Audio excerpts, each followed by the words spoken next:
อ๋อเพิ่นพาเอาไปเทือนเพิ่นบ่โอ้ได้จักโตจักเซนน่ะนี่ บ่ฮู้คือกัน มันเจ้าก็คืออันนั้นบ่ไม่เจ้าน่ะ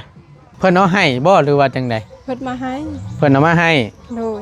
โอ้คักแล้วนี่เนาะแม่นบ่เลยน่ะ โดยแม่นบ่ หวายไม้ห้องน้ำนี่ก็บ่จำเป็นสิซื้อเด้อตัวซะ โดย เนาะ โดย เอ้านี่ลดค่าใช้จ่ายลงนี่นี่เนาะ โดย บ่ได้จะว่าบ่คักได้นี่น่ะสิเฮ็ดตั้งหัวนี่บ่ เฮ็ดจังหัวก็ได้ ห่วยบ่บ่ย่านบ่ ย่านช้าง ฮะเอ้าตันทางผีได้ล่ะเอ้ย ใส่ทางพี่ ยันว่าพ่อจะว่าตันทางผีบ่ได้ได้ ไทยบ่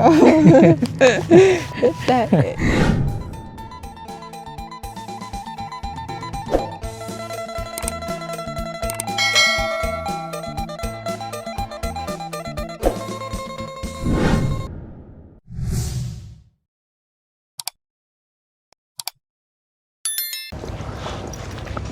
ฮะตัวเฮ็ดหยังได้บาดนี่คือใส่ชุดแปลกๆแท้นี่โก้ยชาตัวเมื่อยจะได้พี่น้อง โอ้ยเนาะเอาพอดีก่อนอื่นพี่น้องเลยทางบ่ตูนกับหลังจากที่ไปเยี่ยมยามทางครอบครัวน้องชัยเพิ่นแล้วก็ไปแจ้งทางไอ้เล่นี่แหละว่าเรื่องบานประตูทางบ่ตูนได้สั่งให้เรียบร้อยแล้วมีแต่ว่ารอให้เพิ่นเฮ็ดแล้วมื้อไรแล้วแม่นเฮาไปเอามื้อนั้นแล้วมาให้เพิ่นใส่เลยเนาะเอาก่อนอื่นพี่น้องเลยกราบสบายดีและสวัสดีเด้อพี่น้องสบายดีเบิดทุกคู่สู่คนวอซิอยู่ในและกระต่างประเทศก็ยินดีต้อนรับเข้าสู่ช่องประธานป้องชาแนลคือเก่าเด้อพี่น้องเด้อเพิ่มเติมมาอีกบาทนี้เนาะก็อาจสิบ่ปกติเพราะปานใดพี่น้องเอ้ยใส่ชงกระสันทั้งประตูนก็ขอโทษขออภัยน้ำลายๆเนาะใส่กางเกงกระสันเอาก็ผู้ดีมันไข่แน่ทางประตูนก็เห็นมันย่างได้อย่างซี่แหละก็กระเปียวมากก็ได้มากคือเก่าพี่น้องเอ้ยเพราะว่ามันคือหุ่นแหละตั้งประตูนอยู่เป็นชุกหรอกพี่น้องคำบอลนักก็ดีคำบอแบบสุดก็ดีทางประตูนจังสิอยู่ถ้าว่าไปได้นิดหน่อยประตูนไปพี่น้องเลยเนาะก็นี่แหละเต้นเล่นน้ำการน้ำงานเท่านี่แหละหนึ่งมาประตูนกับบ่ค่อยมักอยู่บ้านอยู่แล้วนะพี่น้องมีแต่ออกเปียกออกงานเนาะพอดีทั้งอันนี้ทั้งประตูนกับจักชิว่าจังใดพี่น้องเลยพี่น้องขับไปเบิ่งคอมเมนต์ในช่องประตูนเห็นอยู่หรอกเนาะหักษาอยู่ลาวนั่นดีแล้วว่าสันอย่าลงมาหักษาอยู่ไทยเด้อว่าสันเดี๋ยวมันสิเปลืองภาษีอยู่ฝั่งไทยว่าสันอันนี้เพิ่นว่าให้ประตูนพี่น้องเลยเอากะยาเพิ่นเนาะเพิ่นคิดไล่สำนั่นกะยาเพิ่นหรอกทั้งประตูนกับบ่ได้ว่าหยังพี่น้องเลยถ้าว่าคิดได้สำนั่นนะทั้งประตูนบ่ว่าหยังเนาะกับปล่อยเพิ่นพี่น้องเลยนิดๆหน่อยๆทั้งประตูนบ่ถือสาดอกเนาะก็แล้วแต่เพิ่นพี่น้องเลยเอาบ่ว่าหลายอย่าห่างเดี๋ยวเข้ามาเยี่ยมยามทางน้องน้ำเพิ่นก่อนเสียงเพลงก็ตึมอยู่เนาะก็จังแม่นม่วนชื่นแท้ๆอันนี้มันเป็นวัดหยังน้องมื้อนี้ฮะ หัวหยังฮะขอมันบวมขอบวมแน่หน่อยนึง ยังกดน้ำฮะขาเจ็บก็ไปอยู่ชั้นแล้วเฮ็ดได้ซะมันอ้ายเพิ่นบ่มักอยู่ปานใดก็โดสบายดีล่ะพดพักบ่ใช่ตัวใดเนี่ยสิได้กินแน่นั่นฮะมักเราก็งามอยู่เด้เนาะสิอาบน้ำให้กันละบาดนี่ มักพริกก็งามเนี่ยน่ะเบิดละบ่เบี้ยมันน่ะดินก็งามอยู่ได้คือบ่ขยายปลูกอีกน้องพอได้กินนั่นน่ะปลูกไว้ได้หลายโลดพอได้กินนั่นใครกลัวเฮาไปซื้อเขาบัดแพงเท่าไรนั่นน่ะเพราะว่าน้ำในมันก็สะดวกสบายพี่น้องมีแต่ต่อเอาอยู่นี่ก็แม่นเปิดใช้รถนั่นน่ะเซลจักสิเป็นตลอดอยู่บ่คลิปนี่พี่น้องเอ้ยเนาะประเทศยังน่ะเนาะ ฮะ ผูกแขน ผูกแขนไผเฮ้ยฮะ แขนซื่อ ผูกแขนชื่อๆนี่ ๆโดย เอ้าคือจังหวะนั้นน่ะ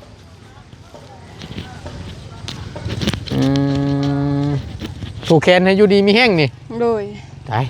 ผูกก็พอผูกอยู่ได้เนาะ เอาล่ะขนมนะ ขอบใจ โด เด้อย ซื้อมาต้อนมื้อใดอันสร้างเพิ่นมาเฮ็ดห้องน้ำนี่ ยังบ่ฮู้ เอาเพิ่นพาไม้บ่น่ะไผพาน่ะ นี่ซะ ฮะ พาไม้แต่เมื่อวานนี่เด้ ไม้หยังอันนั้นน่ะ ไม้โตกับเส้นโตใหญ่ๆบนนี้ก็ปะนี่ เอาไม้หยังอันนั้นเพิ่นพานั่นน่ะ ค่อยบ่ฮู้บ่ฮู้ เอาอยู่นี่นี่บ่ โดย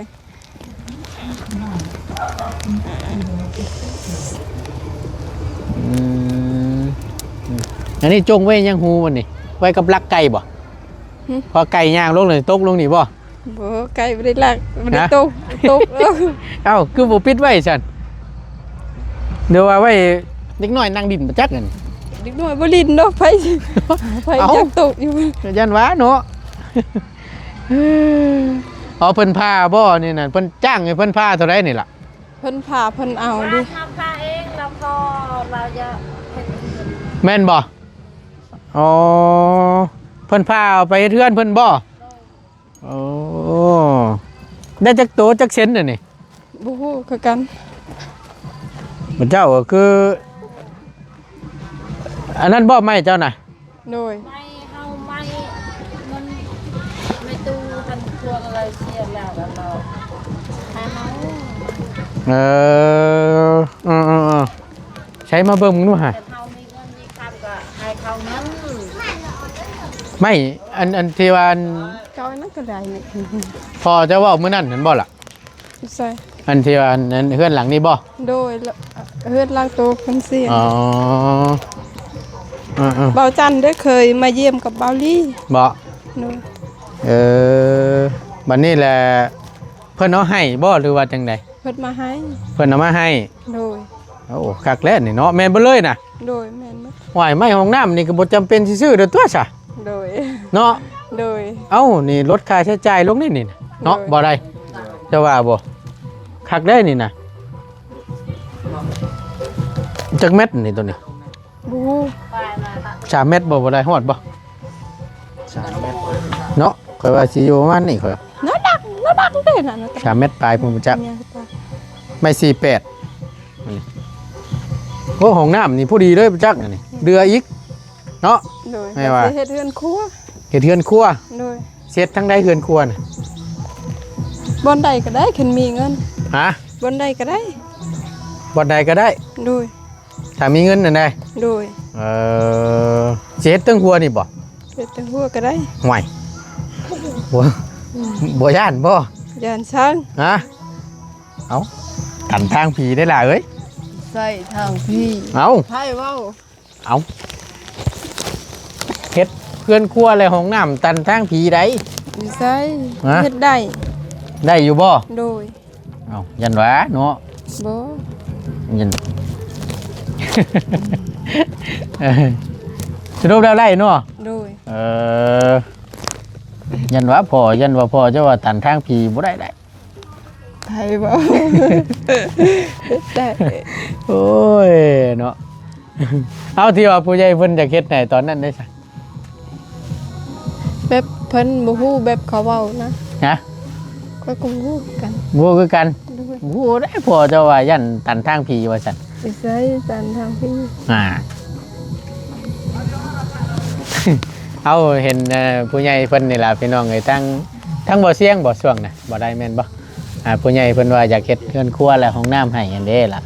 แล้วพอเจ้าว่ามันสิตันทางผีอันเด้เพิ่นบ่ให้เฮ็ดนั่นเด้แม่นบ่ ก็คงฮู้กัน แล้วก็เลยบ่ได้เฮ็ดซ้ำพี่น้องเอ้ยเนาะเอาก็เป็นไปได้ก็เฮ็ดเรือนครัวนั่นแหละเนาะห้องน้ำเฮาได้แล้วมีแต่ว่าหาเสามันมาแล้วก็พวกไม้พวกหยังนี่เป็นไม้ เรื่องกล้วยมันเสืออยู่แล้วใหม่ เนาะ แม่ เพราะว่ามันคำว่าสร้างเพิ่มอีกแม่นอีกตัวหนึงฮั่น คือเพื่อนต้องใช้รวมทั้งห้องน้ำ อืม ห้องครัวมันมีแต่ซาว2 โตว อื เป็นหยัง ม ยังพอเลยเนาะไม่เส้นปอกเส้นผ่าเนาะ 30ปลายผู้ว่า ลายดิพี่น้องไงยอมรับ ห อ มด ยู่ ว่า30เลย คักอยู่ นับ บ่ได้เฮาก็ต่อเอาเนาะ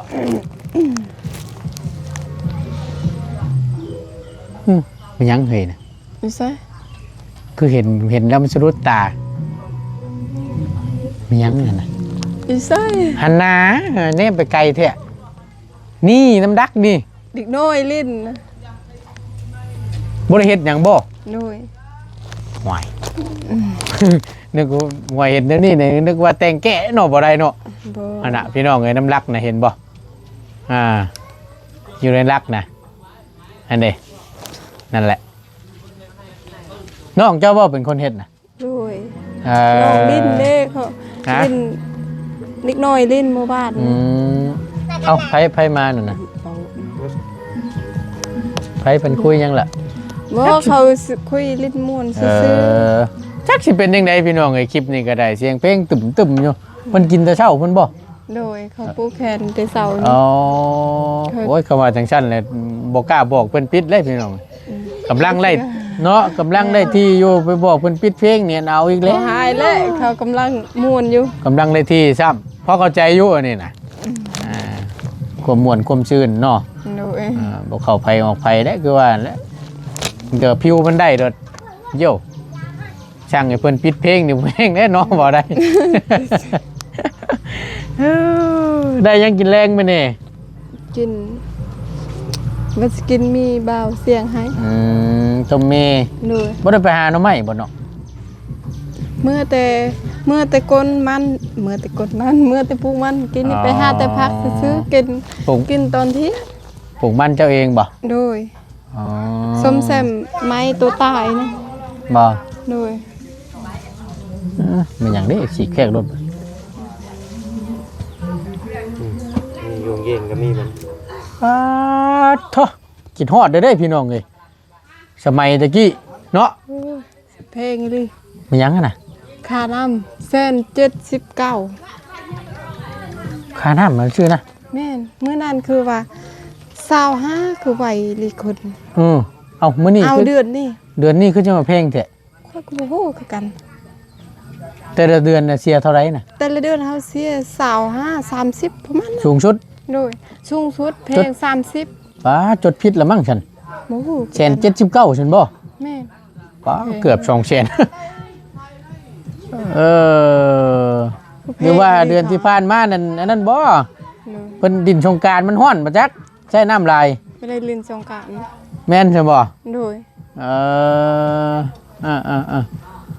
อันนี้น่ะช่วยกันเสียบ่หรือว่าแนวใดอันเสียน้ำอันนี้น้ำประปานี่ เข็นขึ้นแบบนี้ว่าสิซอยเสียกันเข็น20,000น่ะบ่ได้ซอยแล้ว ชาวพันธุ์นี่เพิ่นเสียกันจังไดพัดกันเสียแต่ละเดือนสิบ่ โดยเพิ่น แต่ละ เสีย หลังคานั่นได้ โดยเข็นเดือน20,000เพิ่นเสียเองนี่เดือนแสนนี่ว่าสิซอยเพิ่นแหม คักแน่ดิฉันเนาะ โดยคือเพลงเลย โชว์เสกันอยู่บาทนี่คือสินักแท้ว่าแล้วเนาะ แม่ พี่น้องเอ้ยยังดีแต่ว่าบ่ได้เสียค่าฟืนค่าไฟน้ำเนาะมาแล้วบ่ปีเตอร์ไผน่ะ ยัง ยังอยู่ โดย พอเฮือนน้องชายก็ยังบ่ทันมาได้พี่น้อง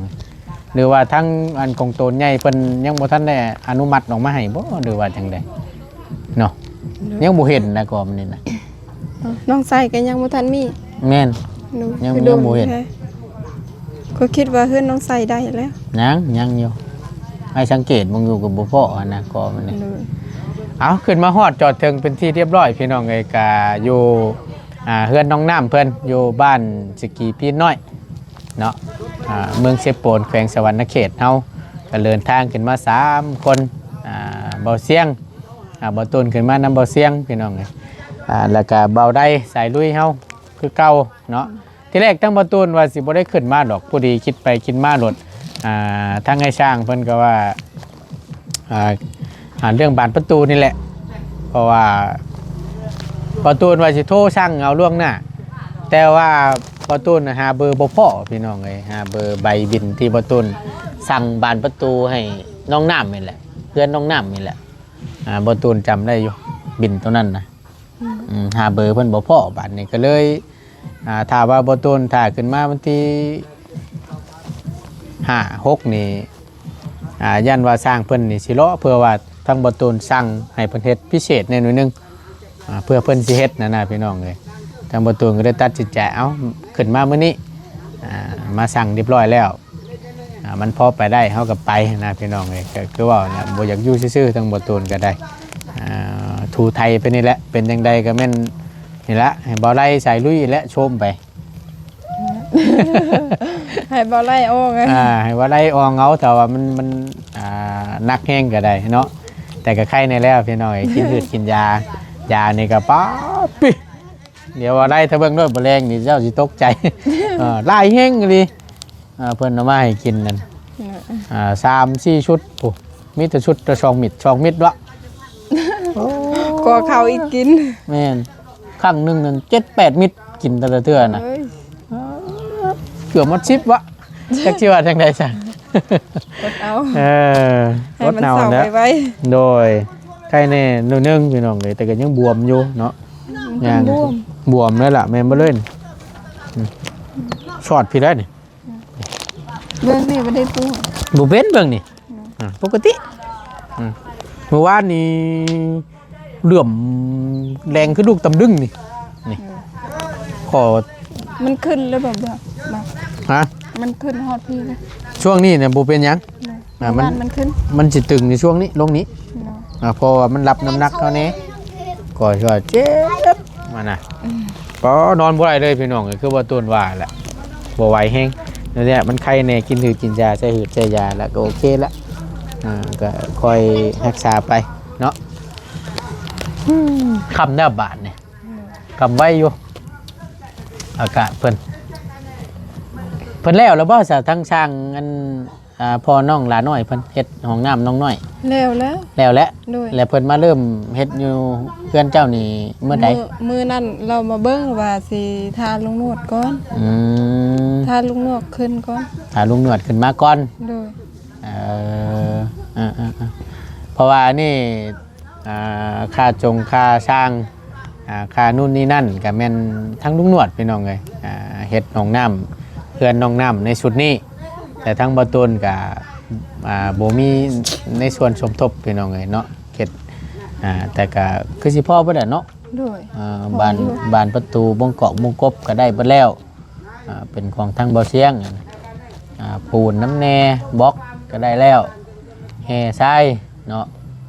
ก็มีเบิดแล้วพี่น้องเลยมีแต่ว่าค่าสร้างแล้วก็มีแผ่นอลูซิ่งก็ใส่บ่กี่แผ่นหรอกเพราะว่าห้องน้ำซื่อถ้าเป็นไปได้นี่ก็มีสังกะสีนี่ก็สังกะสีก็ง่ายคือกันคักอยู่ ด้วย เนาะดีแล้วบัดนี้จะได้ห้องน้ำใส่คือหมู่เนาะ ด้วย สะดวกสบายยามพาลมฝนตกหรือว่ากลางค่ำกลางคืน เลยไปป่าแล้ว แม่นจังบ่ได้ไปป่าแล้วบ้านนี้มันก็สะดวกสบายง่ายขึ้นแล้วบ้านนี้สำคัญสุดล่ะพี่น้องเอ้ยเนาะกลางค่ำกลางคืนบ่หลายใหญ่ห้างเป็นอะไรบ่ได้ดอกบ่น้อยหนึงแล้วติ ได้หนึ่งนะ ทั้งบ่ต้นกันนี่ล่ะสิได้เมื่อห้องหาหอบอลพักบอลเช้าก่อนบ้านนี้พี่น้องเอ้ยเดี๋ยวตื่นมาแจ้งหูแจ้งตาแล้วก็จังค่อยว่ากันเนาะมีแต่ว่าทั้งบ่ต้นสิหาเบิ่งแถวบ้านดงนี่แหละเป็นอุปกรณ์บานพับกรล็อกแล้วก็สิซื้อไปให้เพิ่นใส่ตัวบานประตูหน้าต่างเฮือนครัวก่อนระวังรอบานใหญ่มาเพื่อเป็นการบ่เสียเวลาพี่น้องเนาะทั้งบ่ต้นสิจัดแจงให้ในส่วนใดที่มันหามาได้เฮาหาใหม่ก่อนรอก่อนส่วนใดที่มันยังบ่มีก็ได้เนาะเอาจังใดก็ทั้งง่ายกลับก่อนบัดนี้ กินข้า เนาะ วกินน้ำก่อน ให้กินข้าวน้ำอีก ด้วย มีหยังช่วยให้กิน จำแจ้ว จำเจียว ด้วย ลวกผักบ่ บ่มีพัก อ่า พักหมดกินแต่เว้นแล้ว ทำแกงหน่อไม้เนี่ยอยากยอมเลยเด้อบ่ได้เลยพี่น้องพี่น้องเพิ่นก็ยังว่ายันเป็นโรคเก้าเด้อว่าซั่นให้ระวังอาหารการกินเด้อบ่ตูนว่าซั่นไก่หน่อไม้ของรองพี่เพิ่นห้ามมันนะกินมันก็ยันเป็นคือเพิ่นว่าดิเพิ่นจักได้เห็นผลได้แล้วน่ะก็สิว่านะไปซะล่ะ อยู่ดีมีแฮง โดย ขอบใจหลายๆโดย